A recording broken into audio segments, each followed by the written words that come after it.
സുപർണ ആനന്ദ് എന്ന പേര് മലയാളികൾക്ക് അത്ര പരിചിതമല്ല. എന്നാൽ വരണ്ടുണങ്ങിയ അംഗരാജ്യത്തിലേക്ക് ഋഷിശൃംഗനെ വശീകരിച്ചെത്തിച്ച വൈശാലിയെ ആരും മറന്നിട്ടില്ല. ഇപ്പോഴത്തെ പ്രായത്തിന് അനുയോജ്യമായ വേഷം ലഭിച്ചാൽ മലയാളത്തിൽ അഭിനയിക്കാൻ ആഗ്രഹമുണ്ട്. I would love to be. Definitely I want to be a part of the Malayalam cinema.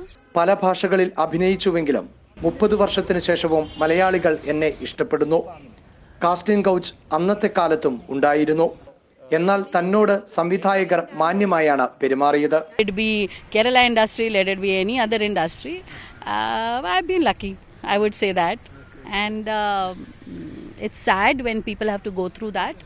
പുരുഷ കേന്ദ്രീകൃതമാണ് ഇന്നും സിനിമ. സിനിമയിലെ വനിതാ കൂട്ടായ്മകളെ സ്വാഗതം ചെയ്യുന്നു. ആൾക്കൂട്ട ആക്രമണം പോലുള്ള സംഭവങ്ങളൊന്നും ആവർത്തിക്കരുത് എന്നാണ് ആഗ്രഹം. All have to evolve. What is this mob lynching and things happening? This is not the right way of life. 2 പതിറ്റാണ്ടിലേറെയായി സിനിമാ മേഖലയിൽ നിന്ന് വിട്ടുനിൽക്കുന്ന സുപർണ കുടുംബത്തോടൊപ്പം ഇപ്പോൾ ഡൽഹിയിലാണ് താമസം.